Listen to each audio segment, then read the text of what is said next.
Good morning student. आज हम अपने बीएड फर्स्ट ईयर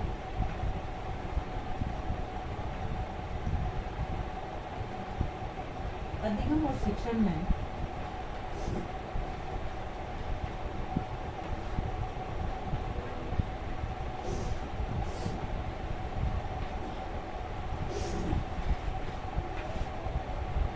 हमारी जो सेकंड यूनिट चल रही है व्यक्तिगत भिन्नता और संज्ञानात्मक विकास के अंतर्गत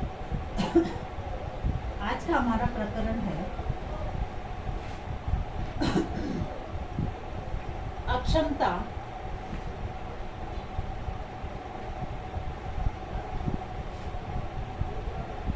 बाधिता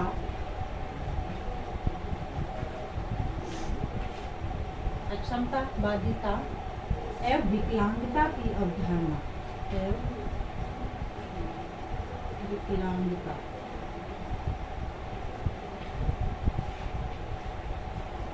की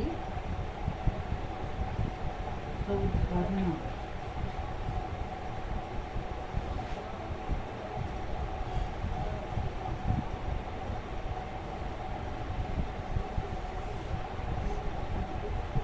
आज हम इसके अंतर्गत सबसे पहले अक्षमता को समझेंगे। अक्षमता क्या है, यानी शारीरिक रूप से जो विकलांग होते हैं, शारीरिक रूप से, मानसिक रूप से, इन सब से जो विकलांग बच्चे होते हैं वह अक्षमता के अंतर्गत आते हैं। जैसे शारीरिक रूप से कुछ निर्बल और अस्वस्थ जो बच्चे होते हैं, ऐसे बालक को अक्षम बच्चे कहा जाता है और ये अक्षम बच्चों की श्रेणी में आते हैं। उनकी इस स्थिति को अक्षमता के रूप में जाना जाता है। यानी शारीरिक रूप से जो निर्बल और अस्वस्थ जो बच्चे होते हैं वह अक्षम बालक की श्रेणी में आते हैं। प्रमुख रूप से ऐसे बालकों को निर्बलता या अस्वस्थता जैसे हृदय रोग है, सूखा रोग है, मिर्गी है, ग्रंथि असंतुलन है, सांस के रोग है, सांस की बीमारी है, रक्त अल्पता है, टीबी है, ये जो है बीमारियों के कारण होते हैं। यानी जिनमें ये सब बीमारियां होती है, इन सब बीमारियों के कारण बच्चा अस्वस्थ रहता है, शारीरिक रूप से निर्बल रहता है, तब हम उनको अक्षमता की श्रेणी में लेते हैं। ऐसे बालकों की जो विशेषताएं होती है, उन विशेषताओं को हम इस प्रकार से देख सकते हैं। यानी शारीरिक रूप से जो अक्षम बालक होते हैं उनकी क्या क्या विशेषताएं होती है। जैसे ऐसे बालक यह लंबे समय तक बीमार रहते हैं, लंबे समय तक बीमार, यानी ये जो बालक है वह लंबे समय तक बीमारी के कारण शारीरिक रूप से कमजोर होते हैं। क्योंकि जब बालक लंबे समय से बीमार रहेगा तो शारीरिक रूप से कमजोर होगा और निर्बल होगा। फिर है ऐसे बालक स्वास्थ्य के प्रति चिंताग्रस्त रहते हैं,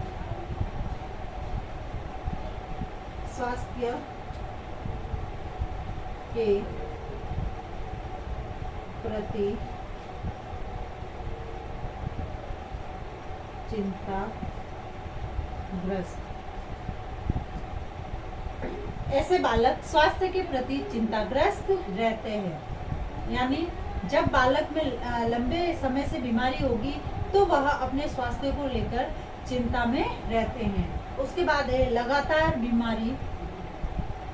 बीमार रहने के कारण ऐसे बालकों की शक्ति का ह्रास हो जाता है। यानी उनके जब लंबी बीमारी होती है तो बालक की जो शक्ति होती है, शारीरिक शक्ति है, मानसिक शक्ति है, वह खत्म हो जाती है, उसका ह्रास हो जाता है। तथा रक्त की कमी के कारण रक्त ग्रंथि संबंधी जो रोग होते हैं वह दोष उत्पन्न हो जाते हैं इनमें। फिर है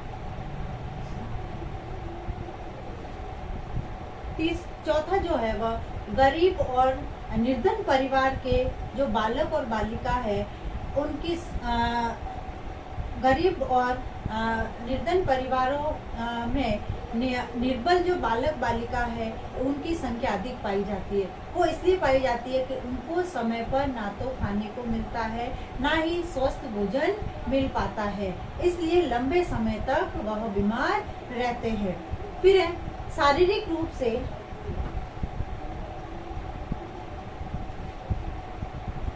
गरीब परिवार, इनकी संख्या अधिक पाई जाती है। उसके बाद है,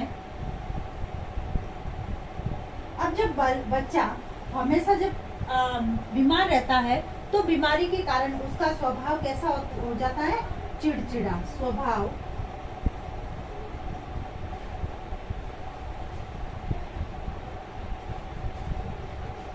चिड़चिड़ा, यानी लंबे समय तक बीमारी के कारण बालकों का जो स्वभाव है वह एकदम चिड़चिड़ा हो जाता है।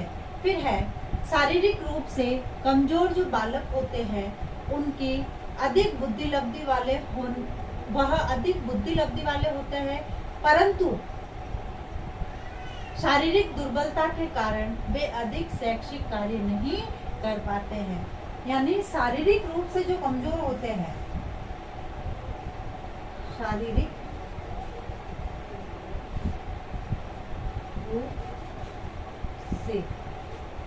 शारीरिक रूप से जो कमजोर बालक होते हैं उनकी जो बुद्धि लब्धि जो होती है वह स्ट्रांग होती है, वह अच्छी होती है, किंतु शारीरिक थकान के कारण, बीमारी के कारण वह अपने शैक्षिक जो कार्य है उस शैक्षिक कार्य को अधिक समय तक नहीं कर पाते हैं।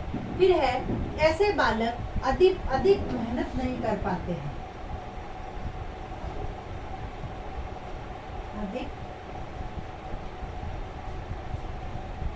परिश्रम,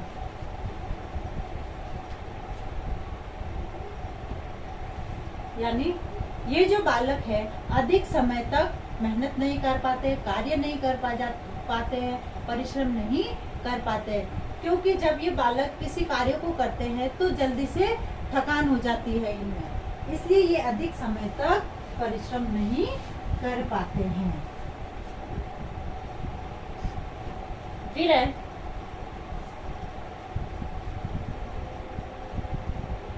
निर्बल बालक, यानी कक्षा में निर्बल बालक कक्षा में सामान्य बालकों से बहुत पीछे रह जाते हैं, सामान्य बालकों से,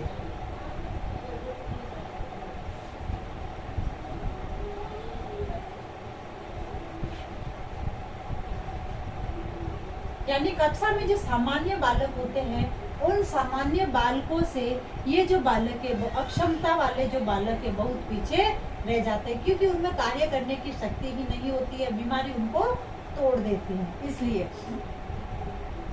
और क्योंकि पढ़ाई की ओर अधिक ध्यान नहीं दे पाते, अपनी बीमारी के कारण वह पढ़ाई की ओर अधिक ध्यान नहीं दे पाते, इसलिए जो सामान्य बालक है उन सामान्य बालकों से वो पीछे रह जाते हैं। फिर है ऐसे बालकों का जो विकास है धीमी गति से होता है, इनका विकास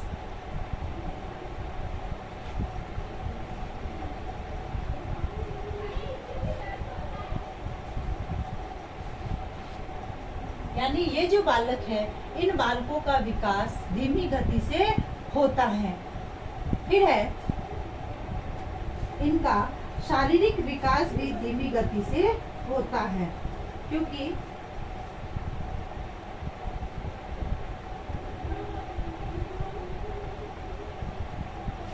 इनका जो शारीरिक विकास होता है वह भी बहुत धीमी गति से होता है, क्योंकि वह आए दिन बीमार रहते हैं और बीमारी के कारण उनका जो है शारीरिक विकास अवरुद्ध हो जाता है। फिर है निर्बल बालक, यानी ऐसे जो बालक है वह खेल कूद व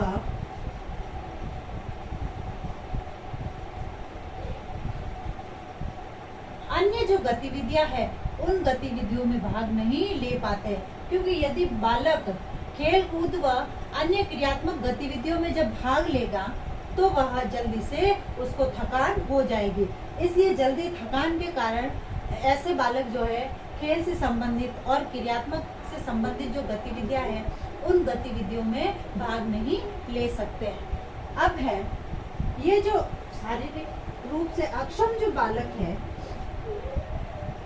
यानी निर्बल जो बालक है, इनकी जो शिक्षा है वह कैसे होनी चाहिए?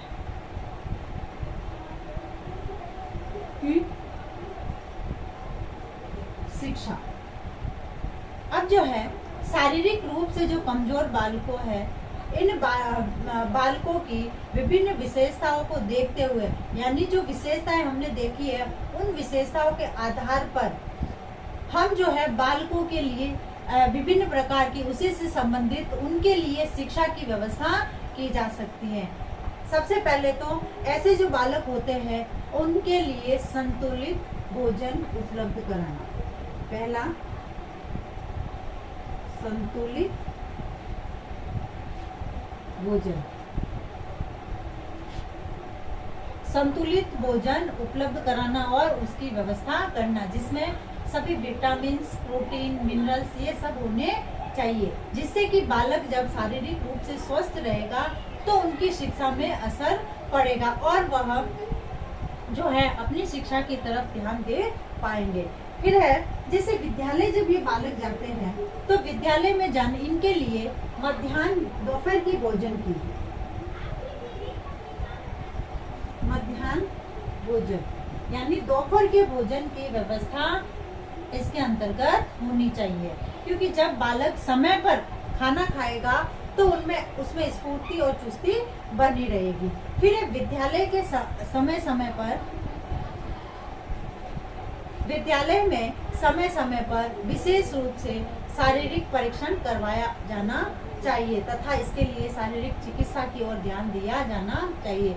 यानी समय समय पर विद्यालय में डॉक्टर द्वारा इनकी चिकित्सा करवानी चाहिए, चेकअप करवाना चाहिए, जिससे कि यह पता रहे कि कौन सा बालक में क्या कमी है तथा वीकनेस है या नहीं है। फिर है इनके लिए उनकी शारीरिक स्थिति के अनुसार शारीरिक स्थिति, यानी ये जो बालक है इनकी जो शारीरिक स्थिति है उनको ध्यान में रखते हुए इनके लिए खेल कूद और अन्य कार्यक्रम में भाग लेने को प्रोत्साहन किया जाना चाहिए। यानी जितनी उनकी कैपेसिटी है उसी के अनुसार उनको प्रोत्साहन करना।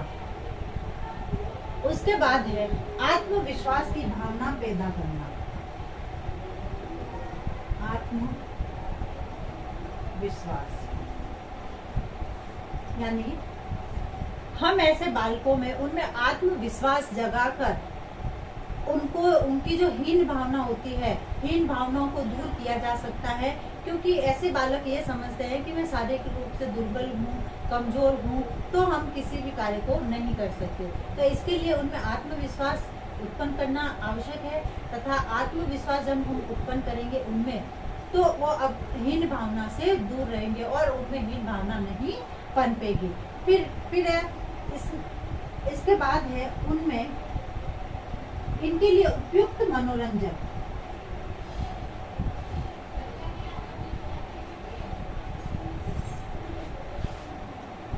इनके लिए उपयुक्त मनोरंजन की व्यवस्था करना, जैसे विभिन्न प्रकार की जो रोचक गतिविधियां है उन गतिविधियों को करवाना, इनके शिक्षण से संबंधित जैसे यांत्रिक जो यंत्र है उसकी व्यवस्था करना, उनको विभिन्न प्रकार की शिक्षण सामग्री के माध्यम से उनको शिक्षण कार्य करवाना।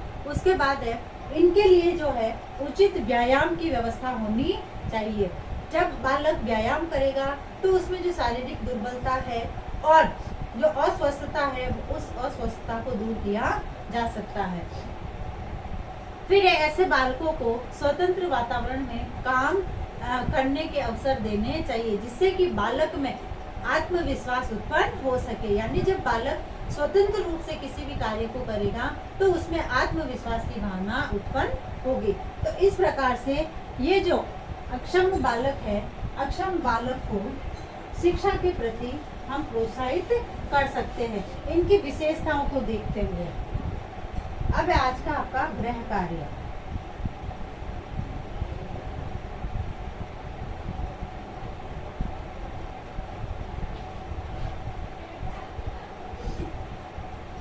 अक्षमता का अर्थ बताते हुए शारीरिक रूप से अक्षम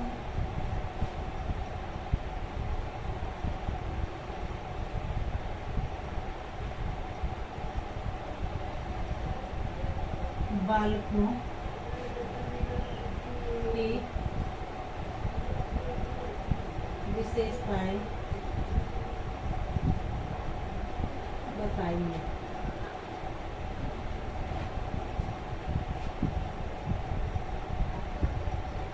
अब एक विशेष बात, जैसे कि हम सभी जानते हैं कि वर्तमान में जो कोरोना जैसी महामारी भयंकर रूप से फैल रही है, उस बीमारी को हम छोटे छोटे उपायों द्वारा दूर कर सकते हैं, जैसे हाथों को सैनिटाइज करना, मुंह पर मास्क लगाना, सोशल डिस्टेंस का ध्यान रखना, हाथों को बार बार साबुन से धोते रहना। अतः स्वस्थ रहे, सुरक्षित रहे। धन्यवाद।